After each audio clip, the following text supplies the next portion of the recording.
Hello students. आज हम लोग 11 सितंबर के दूसरे पड़ाव पे यानी कि 26 से 50 क्वेश्चंस को अटेम्प्ट करेंगे। अभी हम लोगों ने इससे पहले 2019 के जितने भी मेंस के पेपर्स हुए थे है ना, वो कंप्लीट कर लिया है और हम लोग इस सीरीज को 2016 तक कंटिन्यू करने वाले हैं। 2016 तक जितने मेंस के एटलीस्ट पेपर्स हुए वो सारे हम लोग डिस्कस कर लेंगे, ठीक है। तो एसएससी सीजीएल 2019 के मेंस पेपर जितने भी हैं वो कंप्लीट हो चुके हैं और अब हम लोग कहां पर आ गए हैं, 2018 के मेंस के पेपर पे। तो 2018 के मेंस के पेपर्स हुए कब कब हैं आपके 11, 12 और 13 सितंबर्स में हुए हैं। तो सबसे पहले हम लोग 11 सितंबर के पेपर को अटेम्प्ट कर रहे हैं और इसमें हम लोग 26 to 50 क्वेश्चंस हम लोगों ने डिस्कस कर लिया है। 2019 वाले जो पेपर्स हुए थे 15, 16 और 18 ये तीनों डिस्कस कर दिए हैं। आज का ये जो सेशन है और ये 11 सितंबर के आने वाले 2 और सेशंस रिकॉर्डेड रहेंगे। देन हम लोग ट्राई करेंगे 12 सितंबर से मैं लाइव हो जाऊंगा। जो भी मुझे काम है जिसकी वजह से मैं बाहर गया हूं जो कि फ्यूचर में जाऊंगा, तो वो काम तब तक कंप्लीट हो जाएगा। तो 12 सितंबर से फिर से हम लोग लाइव डिस्कस करेंगे, ठीक है। तो आज का सेशन स्टार्ट करते हैं। सभी लोग बढ़िया से एकदम लाइव रहिएगा, सेशन को प्रीमियर होते टाइम पर ही देखिएगा, ठीक है। चलो नेक्स्ट क्वेश्चन आपके सामने आ गया। पहला क्वेश्चन 26 क्या कह रहा है, 3 ठोस धातु के गोले जिनकी त्रिज्या 1, x और 8 है, पिघला करके 18 सेंटीमीटर का व्यास, यहां पर व्यास है और वहां पर त्रिज्या है। तो त्रिज्या में कन्वर्ट कर लोगे तो 1 का क्यूब प्लस x का क्यूब प्लस 8 का क्यूब बराबर किसके, 9 के क्यूब के बराबर होगा। तो 9 का क्यूब 729, 8 का क्यूब 512 और 1 का क्यूब 1। तो क्या जोड़ा जाए कि ये आपस में बराबर हो जाए। तो 2 और 1 3 है, 9 बनाने के लिए 6 जोड़ोगे। यहां पर 1 है, 2 बनाने के लिए 1 जोड़ोगे। यहां पर 5 है, 7 बनाने के लिए 2 जोड़ोगे। तो 216 जोड़ना पड़ेगा। तो x की वैल्यू कितनी आ जाएगी, 6 के बराबर। और ये नंबर मैंने आपको कई बार बोला है, इसको आप याद भी रखिए। 1, 6, 8 ये वो क्यूब्स हैं जिनका क्यूब भी एक परफेक्ट क्यूब होता है। ऐसे पेयर्स बहुत बहुत बहुत कम मिलते हैं, ठीक है। तो ये 6 हो गया। तो x सेंटीमीटर त्रिज्या वाले गोले का सतह का क्षेत्रफल कितना होता है, 4 पाई r स्क्वायर। 6 का स्क्वायर 36, 36 का गुणा 4 से करोगे 144 के बराबर। 36 का दोगुना 72, 3 गुना 108, 4 गुना करोगे 144 के बराबर। 48 का 3 गुना 144। अगला क्वेश्चन DI का है। तो DI प्रॉपर आपको दिख रही होगी ऐसा मैं मान रहा हूं। और देख लो क्या बोल रहा है, what is the ratio of total exports of car. तो यहां पर इंपोर्ट कौन सा है और एक्सपोर्ट कौन सा है, इसके बारे में आपको कहीं पर कुछ दिख रहा है ऐसा। और total exports of cars of type B, अच्छा ये सारा एक्सपोर्ट ही है। आई थिंक एक टाइप ए की कार होगी, एक टाइप बी की कार होगी, ऐसा होगा, ठीक है। तो आपको बताना है टाइप ए इन 2014 है ना, what is the ratio of total exports of car of type A in 2014 और एंड 2018। तो 2018 में कितनी हुई है, 200 और 300 कितना हो गया, 500 के बराबर। इसका रेशियो आपको बताना है to the total exports of car B in 2015 and 2016। तो 2015 एंड 2016 तो ये टोटल कितना हुआ है, 450। तो ये इसका रेशियो आपको बताना है, 0 से 0 कट जाएगा, 10 और 9 का रेशियो आएगा। 50 और 45 में 10 और 9 का रेशियो हो जाएगा। C part will be the right answer. चलो नेक्स्ट क्वेश्चन पे आ जाओ। नेक्स्ट क्वेश्चन भी सिमिलर है। In which year the exports of car type A was 10% more than the average exports of cars of type A over the 5 years। तो 5 सालों में पहले आपको क्या करना है, एवरेज निकालना है। किसका, टाइप ए का। तो टाइप ए देखो कितना है, यहां पर 200 है, यहां पर 150, यहां पर 275, यहां 175, यहां पर 300। मैंने कहा यहां पर 275 है, यहां पर 175, 150, 200, 300 जोड़ लोगे, आसान है, कोई खास दिक्कत नहीं आएगी। तो जोड़ लेते हैं।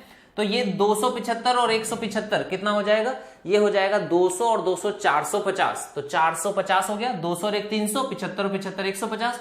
तो 450 और 300 750, 800 और 900 और 2 1100। तो 1100 बटे में करोगे 5 तो कितना आ जाएगा, 220 आ गया। अब क्या बोल रहा है, वॉज 10% मोर देन। तो 10% इससे ज्यादा कितना होगा, इसका 10% निकालोगे तो आएगा 22, इसमें जोड़ दोगे तो 242 आ गया। तो बोल रहा है in which year the exports of cars of type A was 10% more than the average. तो 224 कब था, 242 तो कभी भी नहीं था, है ना। तो 242 तो नहीं था। तो क्या बताना है, in which year the exports are more than the average, तो 10% और मोर है ना, इस तरह से होगा कि 10% या उससे ज्यादा कब था, तो यहां तो उससे कम है, यहां भी कम है, यहां पर 275 गया, यहां 175 और यहां पर 300 है। तो 2016 और 2018 दोनों में वो उसका जो एवरेज से ज्यादा उसने 10% से ज्यादा सेल किया है, एक्सपोर्ट्स किया है, तो 2016 ऑप्शन में है, 2018 ऑप्शन में नहीं है, इस वजह से इसका राइट आंसर क्या हो जाएगा, 2016 के बराबर। कई बार ऐसा क्वेश्चन हो जाता है जिसके 2 ऑप्शन आंसर होते हैं, लेकिन क्योंकि आपके ऑप्शन में एक ही ऑप्शन प्रेजेंट है तो वही इसका राइट आंसर हो जाएगा। चलो नेक्स्ट क्वेश्चन देखो क्या कह रहा है, आपको बोल रहा है ए और बी क्रमशः 6 और 8 दिनों में एक काम कर सकते हैं, ठीक है। तो ए काम को कर सकता है कितना, 6 दिनों में, बी कर सकता है 8 दिनों में। सी की सहायता से उन्होंने 3 दिनों में काम पूरा कर लिया, तो सी की सहायता मतलब तीनों एक साथ मिल गए तो काम 3 दिनों में पूरा हो गया। तो काम कितना है, 24। ए करता है 4 एफिशिएंसी, बी करता है 3 एफिशिएंसी, तीनों मिलकर 8 एफिशिएंसी, 4 और 3 7, तो सी की एफिशिएंसी 1 आ गई। क्या बोल रहा है, आपको बताना है 1848 रुपए कमाए, सी का हिस्सा क्या होगा। तो आपने बोला टोटल 8 है तो एक हिस्सा है सी का, तो 1/8 यही मिलेगा। टोटल 1848 है, 8 से डिवाइड कर दोगे, 8 दूनी 16, 24, 8 3 24, 8 1 8, तो 231 दैट इज सी का हिस्सा सी पार्ट के बराबर हो जाएगा। 29 इजी क्वेश्चन है, क्लियर हो गया, सभी को समझ में आ गया, कोई दिक्कत नहीं है। चलो अगले क्वेश्चन पे आ जाओ। नेक्स्ट क्वेश्चन बोला है a plus B, B plus C, C plus A का मान दिया गया है, तो क्या करते हैं हम लोग, इन तीनों को जोड़ दो। इन तीनों को जोड़ोगे तो a कितनी बार आया, 2 बार, b कितनी बार, 2 बार, c कितनी बार, 3 बार, 2 बार तो 2 बार सभी आ गए, तो a प्लस बी प्लस सी 2 बार हो गया, और इसकी वैल्यू कितनी आ गई, 7 और 6 13, 5 18, तो a प्लस बी प्लस सी की रेशियो के अकॉर्डिंग वैल्यू कितनी है, रेशियो के अकॉर्डिंग वैल्यू 9 है, लेकिन एक्चुअल वैल्यू कितनी है, 27 है, मतलब कितने से गुणा हो गया, 3 से गुणा हो रहा है। तो एक्चुअल वैल्यू निकालने के लिए किसी की भी रेशियो में 3 से गुणा करना पड़ेगा। तो a प्लस बी की वैल्यू हम लोग लिख सकते हैं, कितनी आ जाएगी, आप a प्लस बी की वैल्यू लिख सकते हो, 3 से गुणा करोगे 7 3 21, b प्लस सी की वैल्यू लिख सकते हो, 3 से गुणा करोगे 18, c प्लस ए की वैल्यू 3 से गुणा कर दोगे, कितना आ जाएगा, 5 3 15 के बराबर। तो आपको इनकी वैल्यू थोड़ी पूछ रहा है, ए बी सी की वैल्यू पूछ रहा है, तो a की या b की या c की वैल्यू आप निकाल सकते हो। आपने कहा a प्लस बी कितना है, 21 है, टोटल 27 है, मतलब c की वैल्यू 6 होगी, b प्लस सी 18 है, मतलब a की वैल्यू 9 होगी, और c प्लस ए 15 है, मतलब b की वैल्यू 12 होगी। देखो 12 और 9 21 और 6 27 हो गया। तो आपको 1/a यानी कि 1/9, 1/b यानी कि 1/12, 1/c यानी कि 1/6 ये वैल्यू आपको बतानी है। तो 1/6, 1/12, 1/9 कितने से गुणा कर दें, 12 3 36 से, 36 से गुणा कर दोगे, 36 से गुणा करते ही कितना आएगा, 9 चौको 36, 12 3 36 और 6 छक्का 36, तो 436 यानी कि ए पार्ट इसका राइट आंसर हो जाएगा। 30th का A part will be the right answer. चलो अगले क्वेश्चन पे आ जाओ।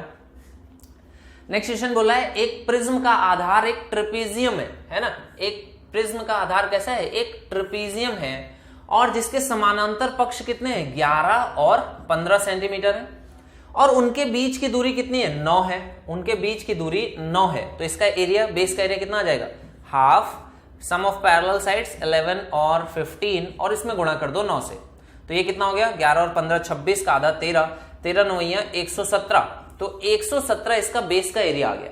अच्छा, और इसको ऐसे ना लिखो तो ज्यादा बेटर रहेगा, 13 गुणे 9 ही लिखो, तो ये आ गया 13 गुणे 9 बेस का एरिया। प्रिज्म का आयतन कितना होता है, बेस का एरिया इंटू हाइट, और ये किसके बराबर दिया गया, आयतन दिया है 1731.6 के बराबर, ठीक है ना। तो प्रिज्म की ऊंचाई बतानी है, तो ये वैल्यू निकल आएगी, 9 से कटेगा, 7 और 2 9 6 3 9, 9 से कट जाएगा, 9 से काट दो जल्दी से, 9 से कटेगा कितना आएगा, 9 एकम 9, यहां पर बचेगा 8, 83 हो गया, 9 9 81, 2 बचा, 9 दूनी 18, 3 बचेगा, और 9 चौको 36, 192.4 हो गया।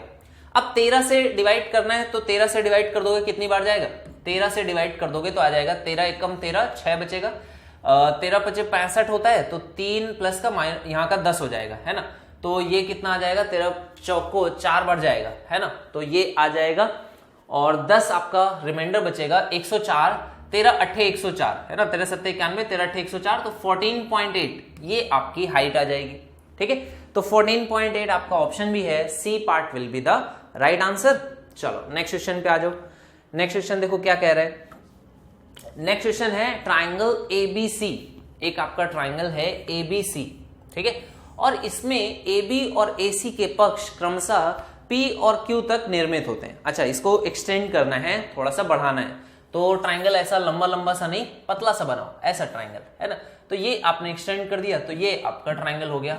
ए बी और ए सी इस तरह से एक्सटेंड होते हैं क्रमशः पी और क्यू तक, ठीक है, यहां पर पी और यहां पर क्यू हो जाता है। सीबीपी, ये वाला एंगल आपको दिया गया, सीबीपी का द्विभाजक, अच्छा ये इस तरह से द्विभाजक है इसका, और बीसीक्यू के द्विभाजक कहां पर मिलते हैं? ओ पर मिलते हैं, ये ओ पर मिल रहा है। ओके ओके, ये एक्सटीरियर एंगल बाइसेक्टर्स का क्वेश्चन हो गया है, समझ में आ गया होगा आपको, है ना। तो ये क्या होता है 90 माइनस ए बाई टू, तो ये होता है 90 माइनस ए बाई टू, तो 90 माइनस ए बाई टू, और एंगल ए का मान 44 है, तो आप क्या कहोगे, हाफ कर दोगे, तो 22, 90 में से 22 घटेगा, 90 में से 20 घटेगा 60, और ये हो जाएगा 68, ठीक है। तो ये आपका एंगल आ गया किसका? बीओसी का, तो बीओसी की वैल्यू कितनी हो गई? 68 के बराबर।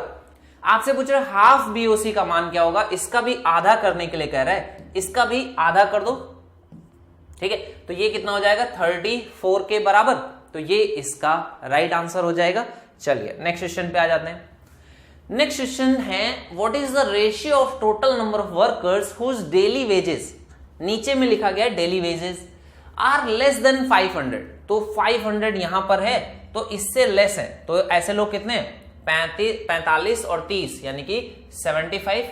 तो बताना है what is the ratio of daily workers जिनके वेजेस 500 से कम है, और इनका रेशियो बताना है किससे? ऑफ डेली वेजेस जिनके कितने 600 या अबव, तो 600 यहां पर है, तो 600 या उससे अबव वाले ये दो हैं, तो 55 और 35 कितना हो जाएगा 90, तो ये 75 का आपको 90 से रेशियो बताना है, 15 से कट जाएगा, 15 पच्चे 75, 15 छक्का 90, तो 5 और 6 ये आपका राइट आंसर हो जाएगा।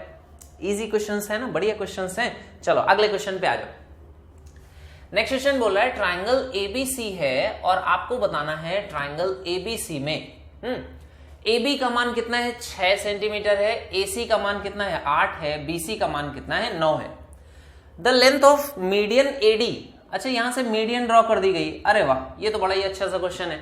देखो अब मीडियन का जो लेंथ होती है ना, मीडियन की लेंथ कैसे निकालते हैं? मीडियन की लेंथ का फॉर्मूला आपको याद होना चाहिए, हाफ टाइम्स अंडर रूट में क्या आता है, ये दोनों साइड्स जो होती हैं, अगर मैं इसको नाम दे रहा हूं, ठीक है, ये A है, ये अगर B है और ये C है, ठीक है, आप इसको ऐसे याद रख सकते हो, जैसे भी चाहो वैसे याद रखो, twice of A square plus twice of B square minus C square, ये आपका फॉर्मूला रहता है, और इसी को अपोलोनियस थ्योरम भी बोलते हैं। तो ये आपको याद रहना चाहिए, क्या हो जाएगा हाफ, अब अंडर रूट में आ जाएगा, देखो 6 का स्क्वायर 36 दूनी 72, और 8 का स्क्वायर 64, 64 का दुगना 128 128, माइनस C का स्क्वायर 9 का स्क्वायर 81, ठीक है, तो 72 में से 81 घटा दोगे तो माइनस का 9 आएगा, और माइनस 9 करोगे 128 में से तो 119 आएगा, तो हाफ ऑफ अंडर रूट 119, यानी कि B part will be the right answer to this question. चलो बहुत अच्छे, वेरी गुड। नेक्स्ट क्वेश्चन पे आ जाओ। नेक्स्ट क्वेश्चन देखो क्या है, किसी व्यवसाय में ए द्वारा निवेश बी द्वारा निवेश का अनुपात, ए और बी का इन्वेस्टमेंट का रेशियो कितना बोला गया? 14 और 15 का रेशियो है, ठीक है, 14 और 15 का रेशियो है। एक वर्ष के अंत में उनके लाभों का अनुपात 2:5 है।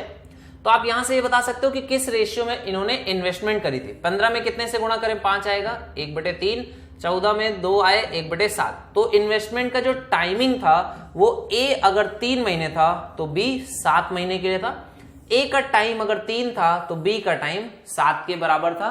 आपसे बोल रहा है ए ने 3 महीने के लिए धन निवेश किया, तो बी ने कितने समय के लिए अपने पैसे का निवेश किया? तो निवेश करने का जो समय है वो 7 मंथ्स है। बात समझ में आ गया? क्वेश्चन क्लियर हो गया? अच्छा क्वेश्चन था, आसान क्वेश्चन है। अगले क्वेश्चन पे आ जाओ फिर। नेक्स्ट क्वेश्चन देखो क्या है, cos 9 sin 81 sec 9 cosec 81 upon में sin a sec b। देखो sin 56 को आप कन्वर्ट करोगे तो cos में 34 लिख सकते हो, यहां पर sec 34 है, ये हो जाएगा 1। आप cos 25 को sin में कन्वर्ट करोगे तो 65 लिख सकते हो, यहां पे cosec लिखा है, ये हो जाएगा 1। 1 + 1 कितना हो जाएगा? ये हो जाएगा 2 के बराबर।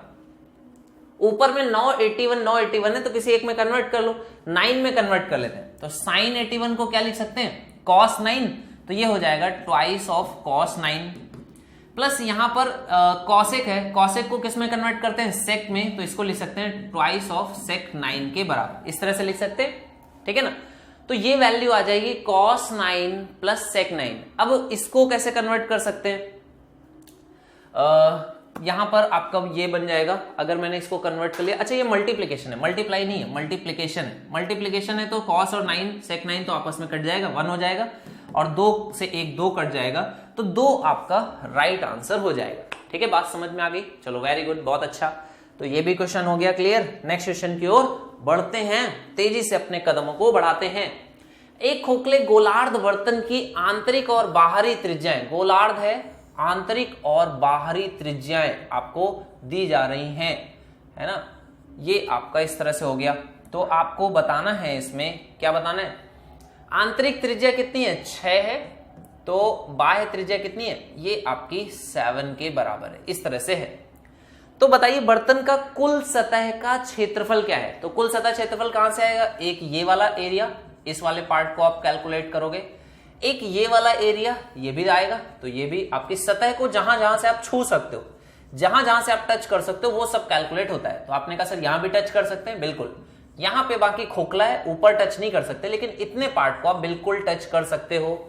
तो फॉर्मूला अगर इसका लिखा जाए तो क्या होता है, देखो इस वाले पार्ट के लिए अगर ये पूरा होता सेंटर से तो पाई आर स्क्वायर, लेकिन क्योंकि छोटे वाला रेडियस नहीं है तो माइनस आर स्क्वायर हो जाता है। आपका कंप्लीट सरफेस एरिया अगर टोटल होता तो क्या होता है 4 पाई आर स्क्वायर, लेकिन आधा है तो 2 पाई आर स्क्वायर, प्लस अंदर वाली साइड का भी तो 2 पाई आर स्क्वायर, तो ये आपका टोटल एरिया आ जाएगा। तो देखो ये पाई आर स्क्वायर है, यहां पर पाई आर स्क्वायर है, तो ये हो जाएगा 3 पाई आर स्क्वायर, और ये 2 पाई आर स्क्वायर है, इसमें से एक आर स्क्वायर कट जाएगा, तो ये पाई आर स्क्वायर बचेगा। ठीक है ना, तो पाई क्योंकि है बाहर में तो पाई को सॉल्व नहीं करना है, आर की वैल्यू सॉल्व कर लोगे, 7 का स्क्वायर 49 का 3 से गुणा करोगे 147 पाई, प्लस यहां पर इनर कितनी है 36 हो जाएगा, तो 36 पाई, 147 140 और 30 170 180 और 183, तो 183 पाई, ये इसका टोटल सरफेस एरिया, कुल सतह का क्षेत्रफल निकल करके आ जाएगा। ठीक है, चलिए नेक्स्ट क्वेश्चन पे आ जाएं।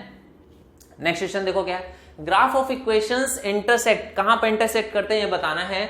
दोनों को अगर मैं जोड़ दूं तो कितना बन जाएगा 5x माइनस 10 बराबर 0, तो x का मान हो जाएगा 2 के बराबर, x का मान 2 कहीं पर भी पुट कर दोगे, 2 दूनी 4 माइनस 5 माइनस y बराबर 0, तो माइनस y की वैल्यू -1 प्लस y की वैल्यू -1 के बराबर हो जाएगा। तो x का वैल्यू 2, y का वैल्यू -1, इतने पे वो इंटरसेक्ट करते हैं एक दूसरे को, अल्फा और बीटा का मान आ गया, तो अल्फा का 3 टाइम्स तो 3 दूनी 6 और बीटा का 1 टाइम्स तो 6 - 1 यानी कि 5 will be the right answer. चलो बहुत अच्छे, वेरी गुड।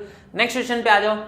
नेक्स्ट क्वेश्चन आपका डीआई का है, डीआई का क्वेश्चन है, तो थोड़ा सा आपको विजिबल है कि नहीं इस पे वर्क कर लेते हैं। पहले से थोड़ा सा आपको मैं चीजें जो हैं वो लिख देता हूं। तो ये आपका जो वैल्यू है यहां पर वो कितना लिखा हुआ है 54 डिग्री, ठीक है ना, तो ये आपका है 54, तो 54 तो काफी बड़ा हो गया।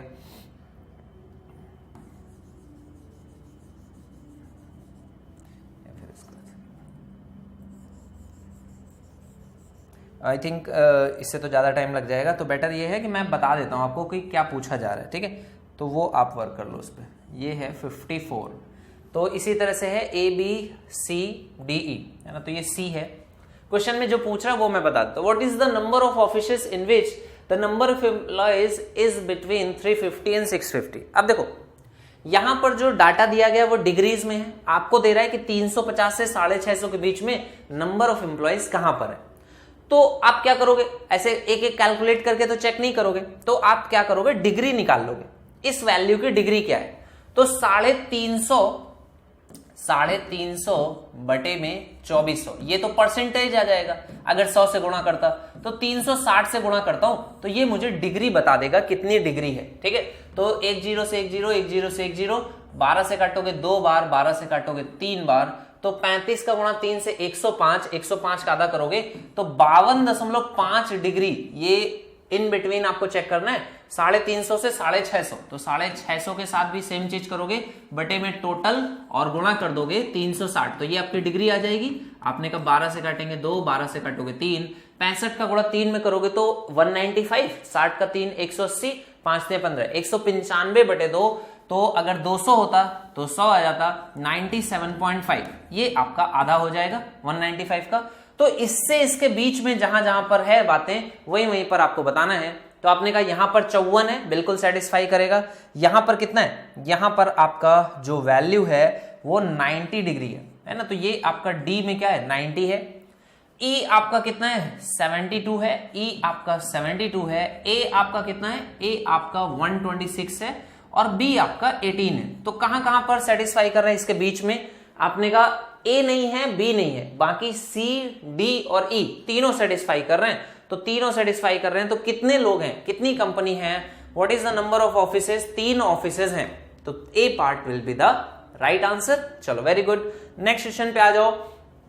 नेक्स्ट क्वेश्चन बोल रहा है क्रमशः वृत्त P, Q और R के बिंदुओं AB, BC और AC, ठीक है, को स्पर्श करते हुए ट्राइंगल में ABC में वृत्त अंकित किया गया है ना। ये तो कुछ समझ में नहीं आया, फिर भी चेक करते हैं, हिंदी में तो समझ में नहीं आया, इंग्लिश में पढ़ते हैं। ए सर्कल इज इंस्क्राइब्ड, बस देखो यही से समझ में आ गया कि एक ट्राइंगल है ABC है ना, और इसमें क्या बोल रहा है, A आपका हो गया, B आपका हो गया, C, और इसमें AB, BC और AC को, AB, BC और AC को टच करता हुआ आप एक सर्कल बना लो, तो ये आपका इस तरह से सर्कल बन जाएगा, ठीक है।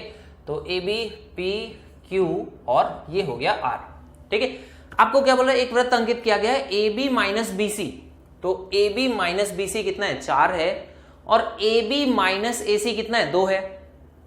अच्छा, AB माइनस AC 2 है, तो ट्राइंगल ABC का परिमाप दिया गया 32 के बराबर।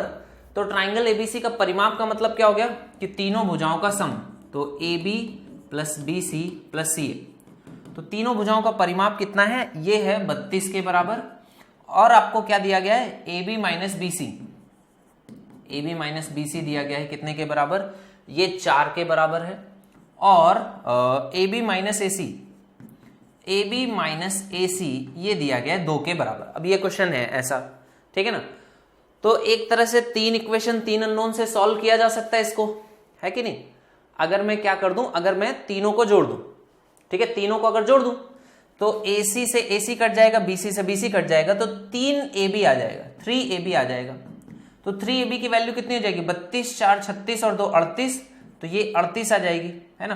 तो AB की वैल्यू कितनी आ जाएगी, ये आ जाएगी 38 बटे 3, तो AB की वैल्यू 38 बटे 3 आ जाएगी। अच्छा, पूछ क्या रहा है, आपको बताना है PB plus AR, PB plus AR इसका मान बताना है। तो अगर ये X मान लूं और ये मैं Y मान लूं, ठीक है ना, तो ये वाली वैल्यू आपको फाइंड आउट करनी है।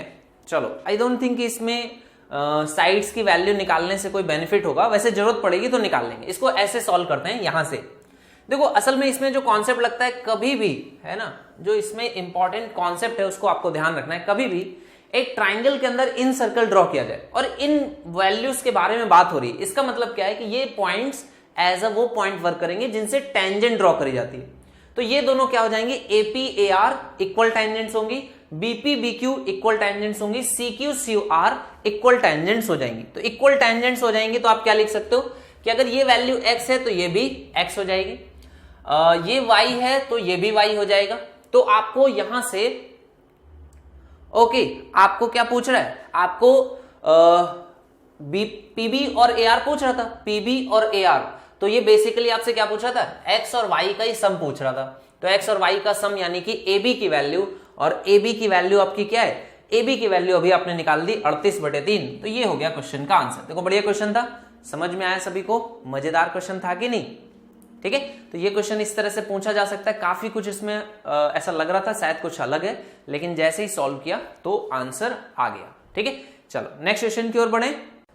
चलो फिर, तो नेक्स्ट क्वेश्चन क्या है, अगला क्वेश्चन बोल रहा है एक व्यक्ति है और 60 किलोमीटर प्रति घंटे की रफ्तार से, है ना, 60 की रफ्तार से चलता है, निश्चित समय में अपने गंतव्य पर पहुंचता है।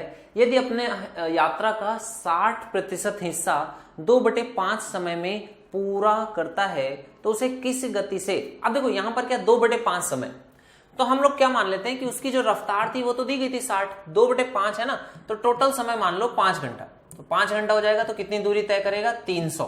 ठीक है, तो अब अपनी यात्रा का 60%, तो इसका 60% मतलब 180, 2/5 मतलब 2 घंटे में तय करता है, तो ये आपका हो गया। उसे किस गति से शेष यात्रा 120, बचा हुआ समय 3 घंटे, तो कितना आ जाएगा 40 से उसको शेष यात्रा तय करनी चाहिए ताकि वो सही समय पर पहुंचे। इसमें चेंजेस कर सकता है, बोल सकता है 1 घंटे लेट पहुंचे, 2 घंटे लेट पहुंचे, तो उस अकॉर्डिंग आप यहां पर ही चेंजेस कर लोगे। ठीक है, बाकी बेसिक रेशियो तो सेम रहेगा।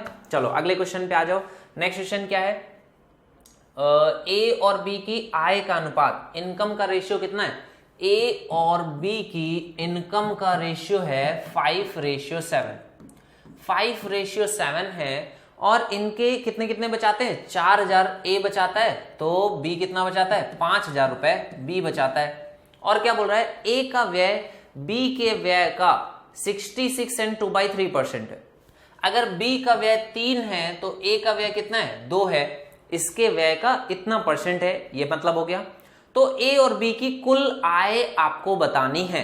देखो कैसे करोगे, क्रॉस मल्टीप्लीकेशन, ठीक है, तो 5 × 15, 7 दूनी 14, डिफरेंस आ गया 1 का, 5 दूनी 10,000, 4 × 12,000, डिफरेंस आ गया 2000 का। तो इनकी इनकम का रेशियो कितना आ जाएगा, एक की वैल्यू 2000 है, दोनों की कुल आय पूछ रहा है, 7 और 5 कितना हो गया 12, तो 12 की वैल्यू कितनी हो जाएगी 24,000 के बराबर। तो इनकम पूछ रहा है, डायरेक्टली आपका आंसर हो जाएगा 24,000 के बराबर। ठीक है, चलो नेक्स्ट क्वेश्चन पे आ जाए।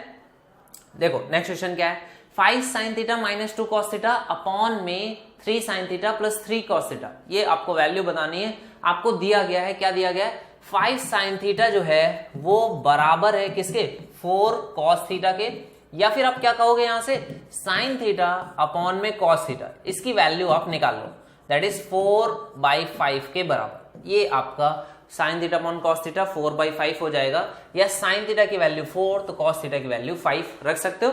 देखो sin थीटा की वैल्यू 4 रखोगे, 5 चौको 20, cos थीटा की वैल्यू 5, 5 दूनी 10, बटे में sin थीटा की वैल्यू 4, 5 चौको 20, और cos थीटा की वैल्यू 5, 5 × 15, तो ये आ जाएगा, तो 10/35, या फिर 5 से काटोगे 2/7, 2/7, यानी कि C part will be the right answer. चलिए नेक्स्ट क्वेश्चन पे आ जाते हैं। नेक्स्ट क्वेश्चन क्या कह रहा है, a² b² c² बराबर +96 बराबर 8a 8b -2c। आपको ये देख करके समझ में आ जाना चाहिए कि ये कैसा क्वेश्चन है, ये आपका परफेक्ट स्क्वायर बनाने वाला क्वेश्चन है। तो a² के साथ में कितना आएगा -8a, b² के साथ में कितना आ जाएगा -8b, और c² के साथ में कितना आ जाएगा +16c आ जाएगा। ठीक है, अब देखो यहां पर आपको इसके आगे का नंबर नहीं सोचना है, वो परफेक्ट होगा ही, फिट बैठेगा ही, कभी ऐसा क्वेश्चन ही नहीं बनेगा कि फिट ना बैठे। तो फिर आपको क्या करना है, डायरेक्टली ए की वैल्यू लिखोगे, कैसे, इसका हाफ कर दो, ये हो गया 4, और साइन भी अगर -8 है तो प्लस -8 है, 8b है तो प्लस का 4, प्लस का है तो सी की वैल्यू कितनी आ जाएगी माइनस के बराबर, तो सी की वैल्यू कितनी हो जाएगी -8 के बराबर। तो ये ए बी सी की वैल्यू आ गई। तो आपको क्या करना है, ए बी - बी सी - सी ए बताना है। तो ए बी करोगे 4 चौको 16, माइनस बी सी करोगे तो माइनस और माइनस प्लस 8 चौको 32, और सी ए करोगे तो माइनस का 32, तो 32 से 32 कट जाएगा, अंडर रूट में 16 यानी कि प्लस का 4, ये आपका राइट आंसर हो जाएगा। चलिए नेक्स्ट क्वेश्चन पे आ जाइए। नेक्स्ट क्वेश्चन तो आप लोगों ने खूब प्रैक्टिस किया होगा, बहुत अच्छा क्वेश्चन है। देखो इस क्वेश्चन को अगर आपने अटेम्प्ट नहीं किया है तो पहली बार में समझ में भी कम आता है, तो इसको ध्यान से देखना। क्या कह रहा है, जो C है वो A और B से बड़ा है। पहली चीज इस तरह से लिखा गया है, A और B इस तरह के अंश हैं, इस तरह के फ्रैक्शंस हैं, इस तरह के अंश नहीं है, ये क्या है, भिन्न है। ये इस तरह के भिन्न हैं कि A और B C से छोटे हैं। बोला जब C को A से विभाजित किया जाता है, जब C को A से विभाजित किया जाता है तो परिणाम कितना आता है, 5/2 आता है।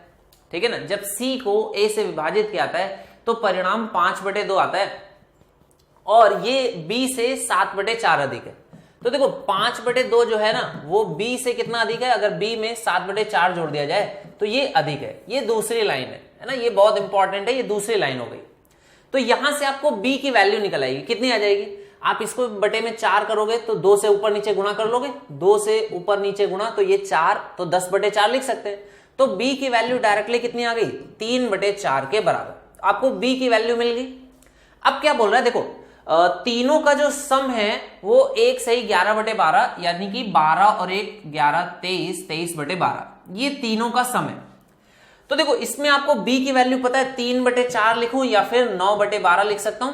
तो 9/12 अगर मैं इसमें से घटा दूं, यानी कि b की वैल्यू घटा दूं 9/12, तो ये किसकी वैल्यू आ जाएगी, ये आपकी वैल्यू आ जाएगी 14/12। ये किसकी वैल्यू आ जाएगी, a और c की, क्योंकि आपने b की वैल्यू को हटा दिया है।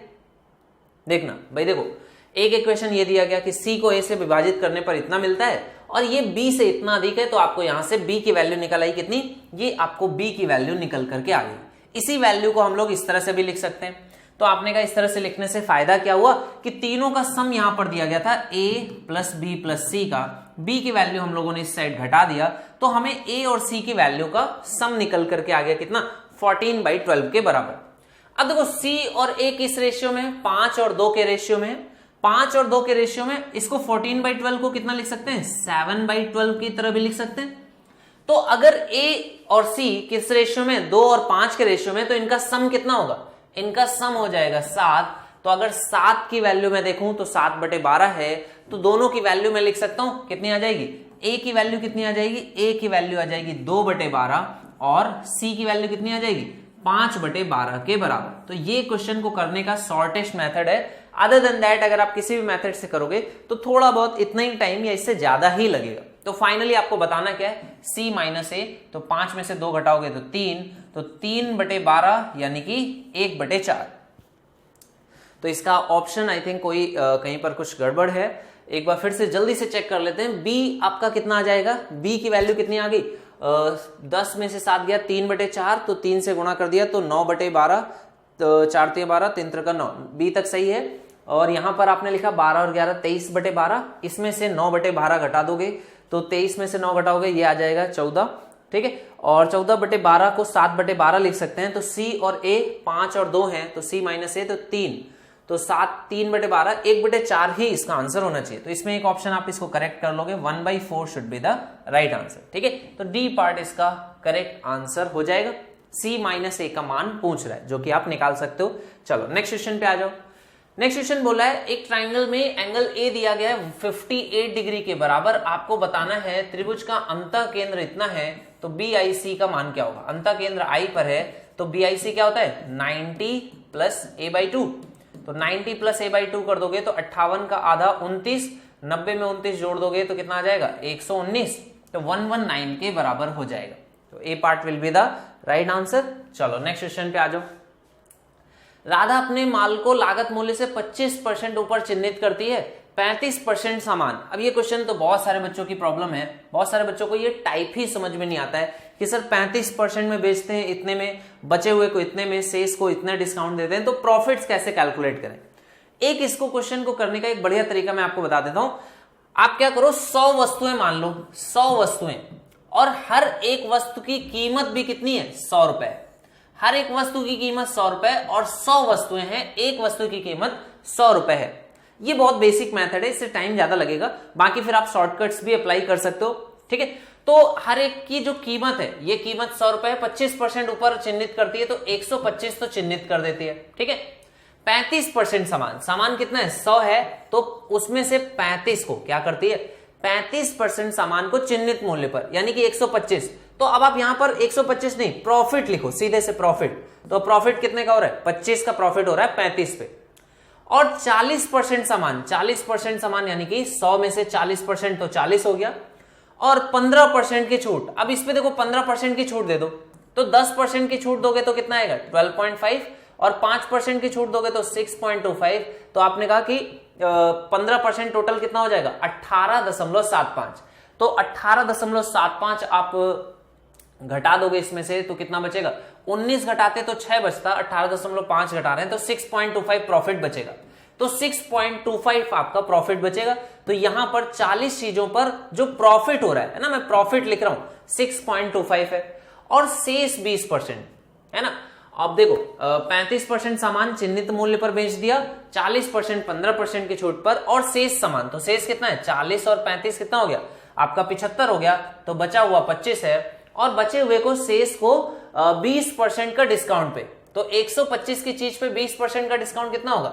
आपने कहा 10% 12.5 होता है, 12.5 का दुगना करेंगे तो ये 25 ही हो जाएगा, मतलब 100 पर बेच रहे हैं, तो नो प्रॉफिट नो लॉस हो गया, ये आपका आ गया। तो टोटल प्रतिशत लाभ पूछ रहा है, तो देखो यहां पर लाभ कितना हुआ 25 का 35 लोगों में, तो टोटल कैलकुलेट करोगे 35 का गुणा 25 से करो, या 30 का स्क्वायर माइनस 5 का स्क्वायर, ऐसा कर दो। तो 30 का स्क्वायर कितना हो गया 900, 5 का स्क्वायर 25, तो 875 का यहां पर लाभ हुआ है। 40 से इसमें गुणा करोगे तो 0 हट जाएगा, 62.5 होगा। 4 से गुणा करोगे तो 60 का गुणा 4 से करोगे 240, और 4 दूनी 8, और 0.5 में 4 से गुणा करोगे तो आ जाएगा 2।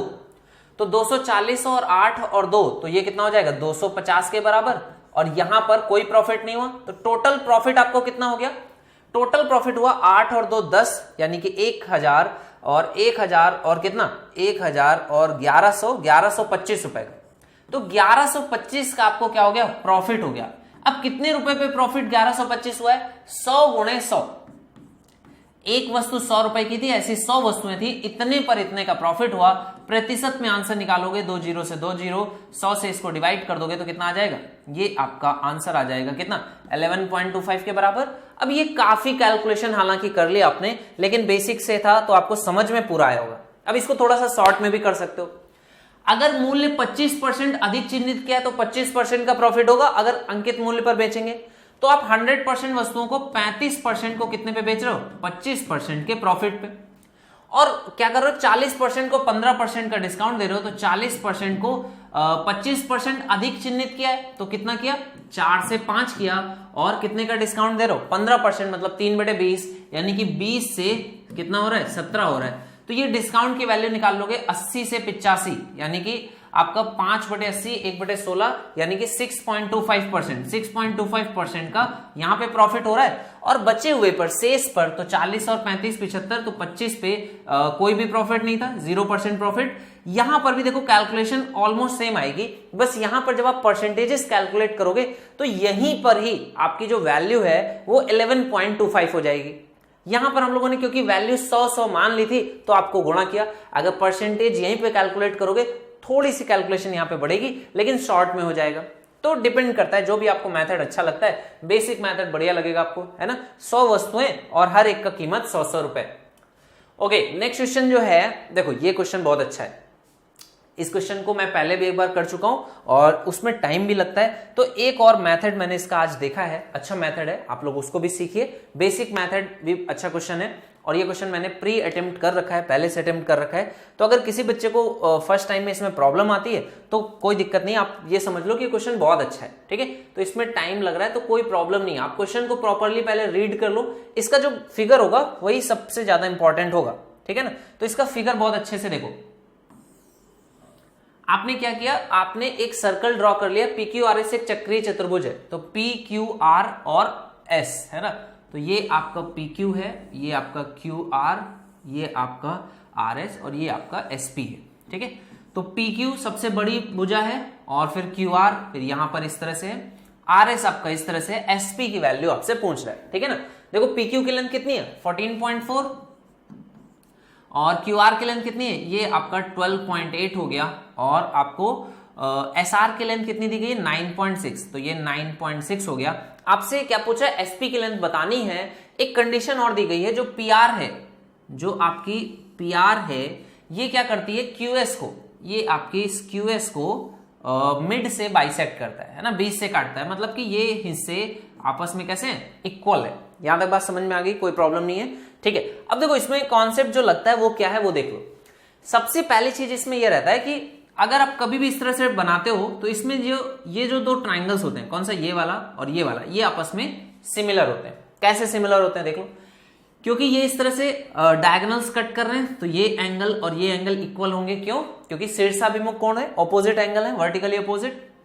आप इस वाले आर्क लेंथ को देखोगे, इस वाले आर्क लेंथ को देखोगे, तो इस आर्क लेंथ से एक एंगल यहां पर बन रहा है ये, और एक एंगल यहां पर बन रहा है ये, तो ये दोनों आपस में कैसे हो गए, सिमिलर हो गए। क्यों? क्योंकि दो एंगल्स मैच करा दिए। तीसरा भी आप मैच करा सकते हो, इस वाले से देखोगे तो ये थर्ड एंगल हो जाएगा, और इसी से देखोगे तो ये भी थर्ड एंगल हो जाएगा, है ना। लेकिन दो हो गए तो तीसरा ऑटोमेटिक हो जाएगा, तो ये सिमिलर होते हैं। पहली प्रॉपर्टी आ गई।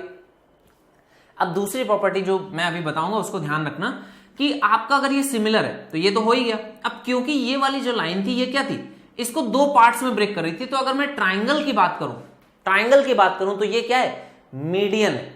अगर इस ट्राइंगल की मैं बात करूं PQS या SPQ की, तो P से जो ये आपने परपेंडिकुलर डाला है या ये जो मीडियन डाली है, तो ये मीडियन है क्योंकि दो इक्वल पार्ट्स में ब्रेक कर रही है। तो मीडियन दो इक्वल पार्ट्स में भी ब्रेक करती है सामने वाली भुजा को, और दो इक्वल एरियाज में भी बात करती है, ये भी ध्यान रखना, दो इक्वल एरियाज में बांट देती है।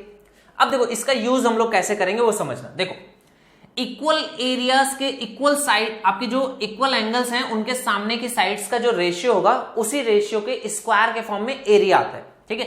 तो हम लोग फोकस किस पे करेंगे, हम लोग फोकस करेंगे इनके एरिया पे, ठीक है ना। तो हम इनका एरिया निकालने का प्रयास सबसे पहले करने वाले हैं। देखो तो आपने कहा किस रेशियो में बांट रहा है, ये है 14.4 और 9.6, है ना। ये इसके सामने ये एंगल इक्वल है और इसके सामने ये वाला एंगल इक्वल है, तो इक्वल एंगल्स में आप रेशियो निकाल लोगे। तो आपने कहा PQ का रेशियो कितना है 14.4 और ये कितना है 9.6, तो ये वैल्यू किसकी है, PQ और SR, है ना, PQ और SR। तो ये वैल्यू आपकी आ जाएगी PQ और SR, इनका रेशियो कितना आ जाएगा 14.4 और 9.6। 24 से काट दें, 24 से काटोगे ये आएगा 4 बार, और 24 चौका 96, 24 दूनी 48, 72, 96, और फिर कितना आ जाता है, ये 6 बार जाएगा ना, 24 में 6 बार, तो सीधे से 48 से काट सकते हैं क्या, नहीं 48 से नहीं कटेगा। तो ये आपका आ जाएगा कितना, आई थिंक कट जाना चाहिए, 48 दूनी 96 और 48 थे 144, ठीक है। तो ये 3 और 2 आ जाएगा, 3 और 2 आ गया। अगर ये 3 और 2 आ गया तो इसका मतलब क्या है, एक तो ये कि इसकी और इस ट्राइंगल की सभी भुजाएं, जो भी संगत भुजाएं होंगी, संगत कोणों के सामने की भुजाएं, वो 3 और 2 के अनुपात में होंगी। दूसरी चीज जो आप समझ सकते हो, जो आप बोलोगे कि करस्पॉन्डिंग साइड्स का रेशियो तो 3 और 2 होगा ही होगा, और जो एरियाज का रेशियो होगा, है ना, एरिया का रेशियो कितना होगा, 3 और 2 साइड्स का रेशियो है, तो एरिया का रेशियो 9 और 4 होगा। ये वाली बात भी आपको समझनी है। अब देखो क्योंकि ये मीडियन ड्रॉ किया था आपने, यहां से ये मीडियन था, दो इक्वल पार्ट्स में ब्रेक कर रहा था, तो इस प्रॉपर्टी का यूज यहां पर एरिया के फॉर्म में करेंगे कि अगर इसका एरिया 9 है तो ये भी 9 होगा, और इसका एरिया 4 है तो ये भी 4 होगा। अब देखो डायगोनल से कट करते हैं, इस वजह से आप ये भी जानते हो कि ये भी आपस में कैसे होंगे, सिमिलर होंगे। आप चाहो तो प्रूफ कर सकते हो, इस आर्क लेंथ से देखोगे तो ये एंगल, इस आर्क लेंथ से देखोगे तो ये एंगल इक्वल है, ये आपका वर्टिकली अपोजिट एंगल हो जाएंगे। तो आपने कहा ये एरिया 9 और 4 है, तो साइड्स का रेशियो कितना हो जाएगा, आप बोलोगे साइड्स का रेशियो 3 और 2 के फॉर्म में हो जाएगा। तो ये साइड अगर 3 होती तो ये साइड 2 होगी, तो इस 2 की वैल्यू कितनी दी गई 12.8, तो 2 की वैल्यू है 12.8 के बराबर, 1 की वैल्यू कितनी आ जाएगी 6.4 के बराबर, और 1 की वैल्यू 6.4 है, तो 3 की वैल्यू 64 का 3 से गुणा कर दोगे कितना आ जाएगा, 4 3 12 के 2, हासिल लगेगा 1, 6 3 18 और 1 19, तो 19.2 के बराबर हो जाएगा। That is C part will be the right answer. तो ये क्वेश्चन अच्छा है। पहले इसको हम लोग 2 बार सिमिलैरिटी लगाते थे इस इक्वल वाले साइड का यूज करने के लिए, बट ये अगर ये इक्वल है तो आप मीडियन के फॉर्म में इसको कर सकते हो। मीडियन के फॉर्म में करोगे बहुत जल्दी से इसका राइट आंसर मिल जाएगा, ठीक है। तो देखो कैलकुलेशन ज्यादा नहीं है, आप क्वेश्चन को देखोगे समझने पर है, जल्दी से आप ये समझ जाओ कि किसी भी आपका चक्रीय चतुर्भुज है अगर इस तरह से, और अगर मैं इसके डायगोनल्स को इस तरह से ड्रॉ करता हूं, तो ये जो आपके आमने सामने के ट्राइंगल्स बनते हैं ये इसके सिमिलर होता है, और ये दोनों आपस में सिमिलर होते हैं, ठीक है ना। तो ये अगर सिमिलैरिटी आपको समझ में आ जाती है, ये वाला कॉन्सेप्ट अगर आपको पता है कि ये सिमिलर आपस में रहते हैं, ये इसके सिमिलर रहता है, ये इसके सिमिलर है, तो ऐसे केस में आप ये क्वेश्चन को जल्दी से कर लोगे। तो इससे क्या सीखने को मिल रहा है, ये वाली प्रॉपर्टी आपको सीखनी है। दूसरी एक बेसिक प्रॉपर्टी तो आपको जो पहले से ही पता है कि अगर मीडियन ड्रॉ किया जाए तो 2 आपके जो पार्ट्स होते हैं वो इक्वल होते हैं, इक्वल एरियाज में बांटा जाता है, ये तो आपने मीडियन में पढ़ ही रखा है। चलो तो नेक्स्ट क्वेश्चन पे आ जाते हैं। नेक्स्ट क्वेश्चन क्या बोल रहा है, cos square theta minus sine square theta बराबर है 1/2। Cos square theta minus sine square theta बराबर है 1/2 के, तो कॉस 2 थीटा की वैल्यू कितनी आ जाएगी, कॉस 2 थीटा की वैल्यू 1/2, तो 2 थीटा की वैल्यू 60 के बराबर, तो थीटा की वैल्यू 30 के बराबर। आपको क्या पूछ रहा है, बताना है tan स्क्वायर 2 थीटा, tan 60 की वैल्यू √3 स्क्वायर करोगे 3, साइन स्क्वायर 90 की वैल्यू 1 स्क्वायर करोगे 1, 3 and 1 4 के बराबर। So B part will be the right answer. चलिए नेक्स्ट क्वेश्चन पे आ जाइए। नेक्स्ट क्वेश्चन क्या है, 8,400 रुपए की राशि एक निश्चित समय में 8.75% सालाना साधारण ब्याज की दर से 11,046 रुपए हो जाती है। 9,600 रुपए की राशि उसी दर से साधारण ब्याज क्या है। देखो दर और समय सेम है, तो आपको दर और समय सेम है तो रेशियोज पे वर्क कर सकते हो। अगर इजी नंबर्स हैं, कट जाए तो रेशियो पे वर्क करो। देखो 8,400 रुपए है तो ब्याज कितना मिला ये निकाल लो। 11,046 से आपको कितना घटाना है, 8,400। तो ये तुम घटा दोगे तो 46 हो जाएगा, 10 में से 4 जाएगा 6, और यहां पर कितना हो जाएगा 10, 10 में से 8 जाएगा 2, तो 2646 हो जाएगा। ठीक है, तो 8,400 पर ब्याज मिल रहा है इतना। तो देखो क्या ये 7 से कटेगा, 6 और 6 12, 4 16, 2 18, तो 3 से तो कट जाएगा, और 4 से कटेगा कि नहीं, तो 2 से कट जाएगा, 23 आ जाएगा, तो 6 से कटेगा बस। तो 6 से काट दो, तो यहां पर 6 से काटोगे तो 6 एकम 6 और 6 चौको 24, तो 1400 पे। यहां पर 6 से काटोगे 6 चौको 24 है ना, तो 6 चौको 24, 2 6 चौको 24 और ये तो 441 आया। तो 1400 पर 441 है, तो 7 से कट जाएगा, 21 का स्क्वायर है ना, तो 3 से तो नहीं कटेगा फर्दर, ये नंबर 3 से नहीं कट रहा है, ये 7 से कट जाएगा। तो 7 से काटोगे तो कितना आ जाएगा, 200 रुपए अगर था तो 7 से काटोगे तो 7 42 और 2 7 21, तो 200 रुपए पर 63 रुपए का ब्याज मिल रहा है। तो आपसे क्या बोल रहा है कि अगर 9600 है तो कितना ब्याज मिले, तो कितने से गुणा किया गया, 48 से। तो बस आपको 48 से 63 में गुणा कर देना है। तो ये तरीका आपको अप्लाई करना चाहिए कि इसी रेशियो मेथड से हम लोगों ने चीजों को सॉल्व कर लिया। अब हमें ये 8.75% दिया है नहीं दिया है फर्क नहीं पड़ता, आपको इसका यूज नहीं करना है। ठीक है, बात समझ में आ गई। तो 63 का गुणा 48 से करोगे, 8 3 24 के 4 यूनिट डिजिट 4 एक ही ऑप्शन में है, आप अप्रोक्सीमेट अंदाजा जरूर लगा लो। 63 का गुणा 50 से करते तो 3000 के आसपास ही आता। ठीक है ना, तो बात सही भी है। चलो, तो ये आज के क्वेश्चंस का सेट कंप्लीट हुआ। आई होप आपको वीडियो पसंद आया होगा, तो प्लीज लाइक करें, और जो भी बच्चे तैयारी कर रहे हैं एसएससी सीजीएल 2020 के मेंस के लिए, उनके साथ इस वीडियो को शेयर करें। Thank you so much, take care, bye bye. मिलते हैं कल के सेशन में। Thanks a lot.